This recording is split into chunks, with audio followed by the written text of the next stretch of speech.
갑자기 애드립을 큰일 났네요. 아니 미운 놈 떡 하나 뒀는데 이 내용 그러니까 깜짝 깜짝 놀랐네. 놀랐네. 너무 적절했어. 그럼. 저도 그래 순간 뭐 해야 되지? 헨젤이가 그랬대 갑자기 저희는 약간 서로 욕심 있거든요. 그러니까 너무 적절했어.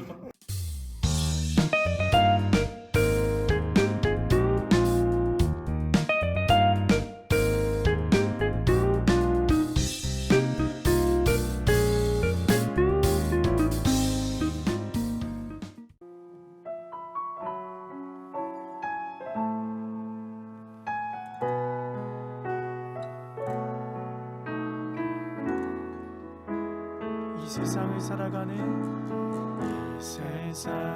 살아가는 동안에 나의 힘을 의지할 수 없으니 기도하고 낙심하지 말 것은 주께서 참 소망이 되심이라. 하나님의 꿈이 나의 비전이 되고 예수님의 성품이 나의 인격이 되고 성령님의 권능이 나의 능력이 되길 원하고 바라고 기도합니다. 주의 길을 걸어가는 동안에 세상의 것 의지할 수 없으니 감사하고 낙심하지 말 것은 감사하고 낙심하지 말 것은 주께서 참 기쁨이 되심이라. 하나님의 꿈이 나의 비전이 되고 예수님의 성품이 나의 인격이 되고 성령님의 권능이 나의 능력이 되길 원하고 바라고 기도합니다. 하나님의 꿈이. 안녕하세요. 오늘은 공원에서 C2C 미디어 교회 성도님들께 인사를 드립니다. 새소리도 들리고요. 우리 성도님들 중에서도 이렇게 자연을 거니시면서 산책하시면서 하나님의 음성을 듣는 분들이 계실 것 같아서 오늘 저도 이 공원에 나왔습니다. 한번 보여드릴게요.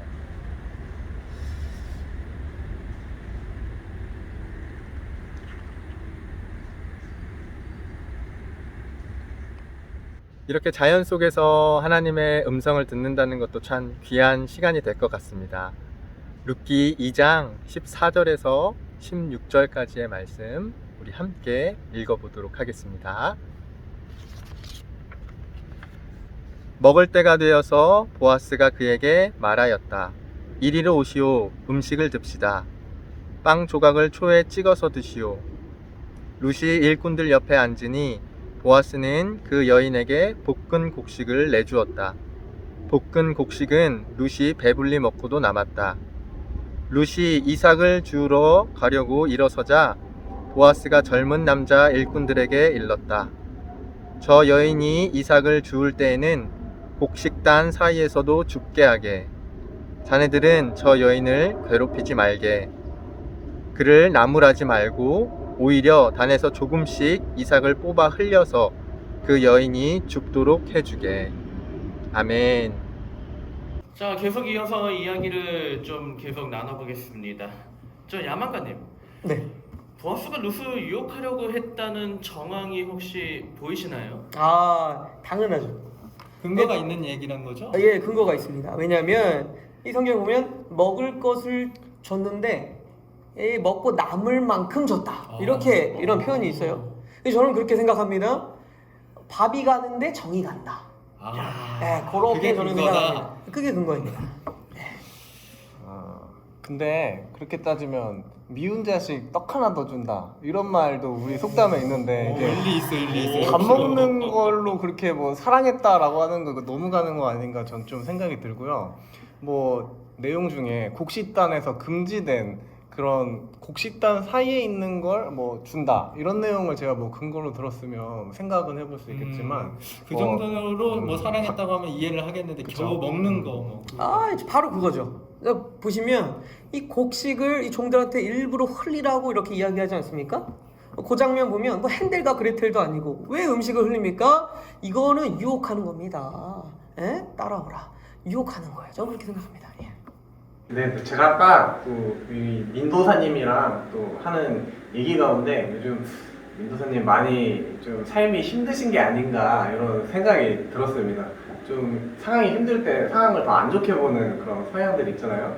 그래서 분명 이 성경에서 보면 이 보아스가 우리 룻에게 좀 호의를 베푸는 그런 모습들이 나오지만 때론 우리 사람들과 관계에 있어서 순수한 의도로 잘해주고 이런 상황들이 얼마나 많은데 우리 또 민도사님께서는 그 상황을 또 지나치게 이렇게 과하게 해석하시는 모습을 볼 때 이제 제가 이제 보아스에게 미안할 정도로 이게 제 마음이 아프더라고요. 저도 가끔 사람들한테 잘해줄 때 이제 그걸 좋게 받아들이지 못할 때 얼마나 슬프고 속상한데 이제 보아스도 이제 그러한 대우를 받는 게 아닌가 제가 대신 미안한 마음이 들었습니다.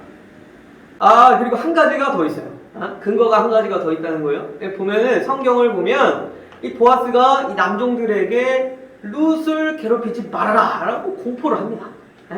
이거 보면 딱 알 수 있죠. 저 여자가 내 여자다. 그러니까 괴롭히지 말아라. 내 안에 너 있다. 아주 그냥 공포를 하는 거예요. 요것만 봐도 이거는 보아스가 룻에게 첫눈에 반했다. 마음이 있다. 저는 그렇게 확신합니다. 100% 그렇게 확신을 한다. 보시면 됩니다. 자, 그러면 이 박사님, 네. 우리 야망가가 보는 것처럼 보아스가 룻을 유혹하는 거다, 이게 아니다라고 한다면 그러면 이 박사님은 왜 보아스가 룻에게 이렇게까지 호의를 베푸는 거에 대해서 어떻게 해석을 하시나요? 네. 아까도 말씀드렸다시피 유혹이라는 것은 이 상황에서 오히려 좀 어색한 흐름이 있다고 보고 이와 같은 경우는 나오미가 시어머니잖아요. 룻의 시어머니인데 룻이 나오미에게 굉장히 진실되고 진심 어리게 잘 섬긴다 이런 얘기들을 좋은 이야기들을 보아스가 듣게 되었고 이 보아스도 그러한 모습들을 굉장히 좋게 바라봤기 때문에 이 룻에게 또 좀 좋은 호의를 베풀었다 이렇게 이해하시는 게 훨씬 더 자연스러울 것 같고 아까 뭐 말이 나온 것처럼 밥 가는데 무슨 뭐 사랑이 싹트고 뭐 이렇게 해석하는 건 너무 가는 그런 얘기가 아닌가 저는 진심이 통하는 네. 사람끼리 어떤 그런 거다라는 거죠. 네, 그렇게 생각을 합니다. 그 진심이 사랑이다. 거기서 사랑이 시작하는 거다. 저는 그렇게 바라본다는 겁니다. 저희 진심이 시작되면 그게 이제 사랑으로 자연스럽게 이어진다. 저는 그렇게 생각을 합니다. 예. 자, 여기까지 우리 한사랑 청년부의 이 박사님, 야망가님 모시고 룻기 2장에 대해서 함께 얘기를 나눠보았습니다. 여러분은 룻기 2장 어떻게 보시는지요? 여러분의 생각을 댓글로 나눠주시면 감사하겠습니다. 감사합니다. 우리 한사랑 청년부 많이 응원해 주시고 꼭 들어오셔서 함께 봐주시면 감사하겠습니다. 감사합니다. 오늘 본문을 들여다보니까요 보아스는 룻에게 굉장히 큰 호의를 베풀고 있는 것을 볼 수가 있습니다. 먼저는요 룻이 먹고도 배불리 먹고도 남을 만큼의 음식을 줍니다. 그리고 룻이 곡식단 사이에서 이삭을 줍는 것을 허락해 주는데 사실 곡식단 사이에서 이삭을 줍는 것은 금지된 일이었습니다. 그것을 허락해 주는 거죠. 그러면서 심지어 한 걸음 더 나아가서 이삭을 거두는 사람들이 일부러 곡식을 흘려서 룻이 많은 양을 거두어 갈 수 있도록 허락해 주는 겁니다. 룻은 이방 여인이었습니다. 그 당시 사회에서 이방 여인은요 사람 대우를 받지 못했어요.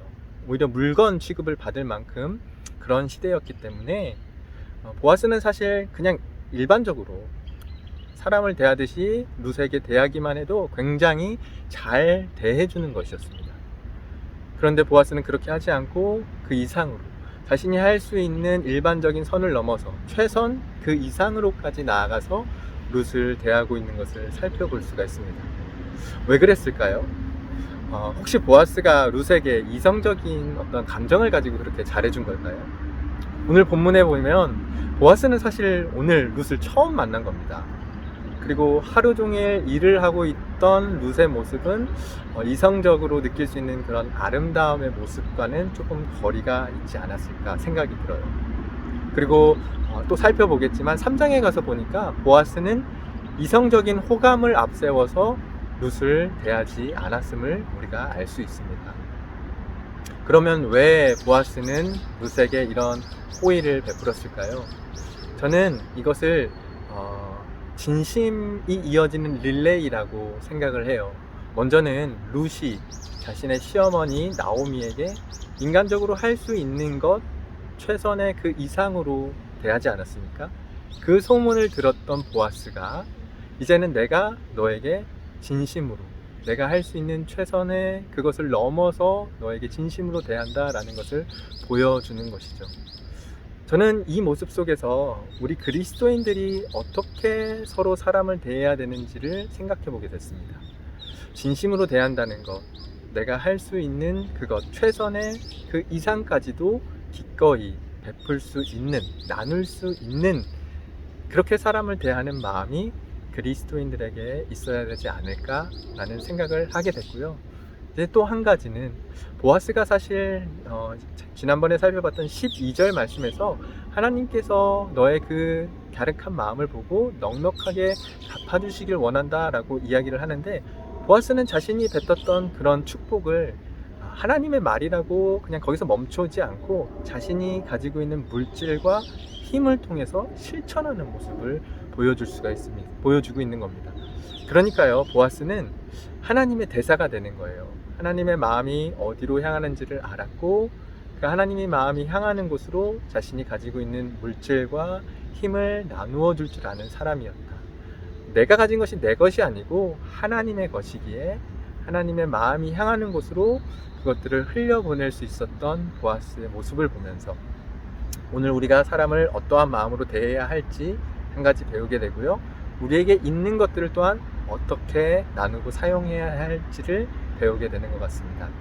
오늘 자연 속에서 주시는 이 하나님의 음성에 다시 한번 귀를 기울이면서 하나님의 뜻 가운데 오늘 하루도 살아가시는 우리 성도님들이 되시기를 예수님의 이름으로 축복합니다.